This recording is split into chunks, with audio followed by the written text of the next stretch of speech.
Princess Ilya laughed when the humans carried their dead man's knife into the feast hall, because among the Avarin, battle relics belonged in vaults, not on banquet tables.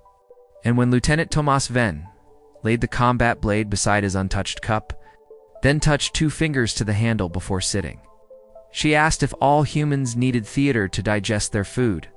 Half the court smiled with her, but Tomas only looked at the blade and said, "On my world, we remember who taught us not to run."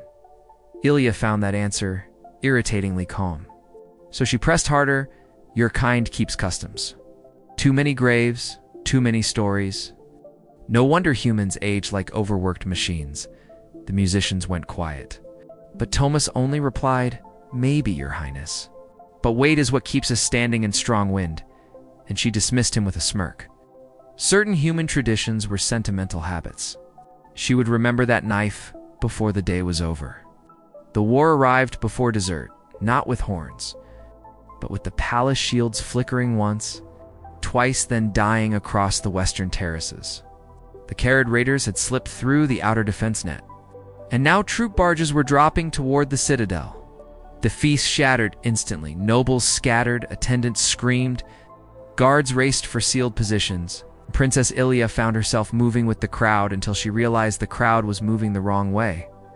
Away from the lower sanctum, where her younger brother and the court heirs were being evacuated. She turned to shout orders, and saw the raiders hit the outer stairs in plumes of blue fire. There were too many.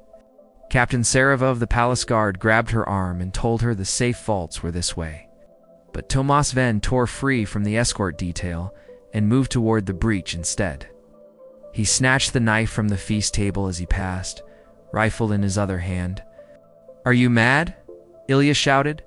He glanced back once. If they take the air corridor, they cut the palace in half. Then he was gone into smoke, an alarm light. The human did not run toward glory. He ran toward the place where everyone else would die if no one stood there first. Ilya should have gone to the vaults, but shame and fury drove her after him. The lower sanctum corridor was narrow.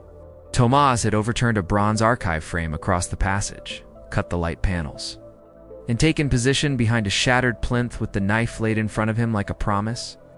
When Ilya reached him, the first raider wave had already hit. He fired in measured bursts, forcing the enemy to bunch at the corner.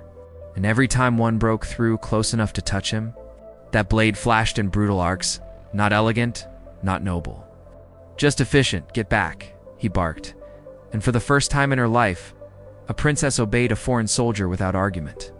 More guards joined, then fell. Sarev took a shot through the shoulder. Ilya dragged 2 children behind a pillar while Tomas held the corridor with blood running from his temple. Between volleys, he touched the knife handle once. Quick, almost unconscious, and she suddenly remembered the feast hall. On my world, we remember who taught us not to run. What she had mocked as sentiment was turning a single man into a wall. The second wave came heavier. Armored carriage shock troops with breaching shields and thermal cutters, and the corridor began to vanish in sparks and stone dust. Tomas changed tactics instantly, ordered the remaining guards to fall back in pairs, then stayed forward longer than any sane commander would. Planting charges from a ruined maintenance kit, Ilya saw what he was doing a second before the blast went off. He collapsed half the archway and buried the lead raiders under burning debris.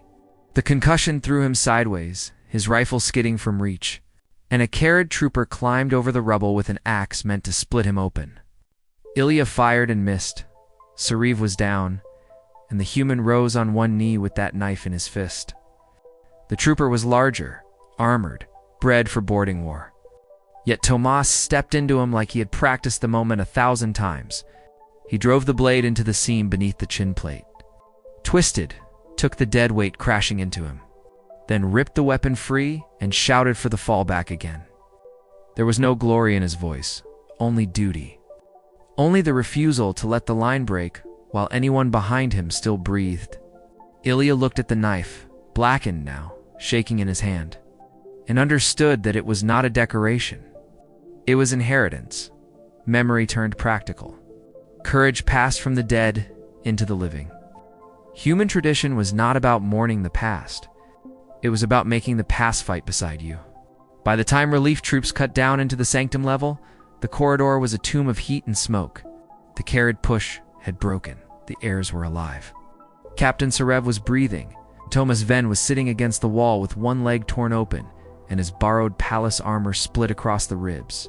The combat knife rested across his knees while medics worked around him. Princess Ilya stood in front of him. Ash streaked across her face, royal silks ruined. She knelt, and she lifted the blade with both hands. "This custom," she said softly. "Explain it to me."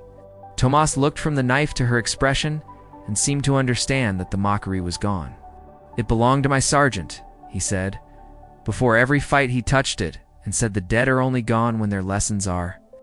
When he died, he left it to me, and one day, if I earn it, I pass it on. Ilya looked at the battered steel, then at the blood on the floor where children and guards still lived because one human had remembered.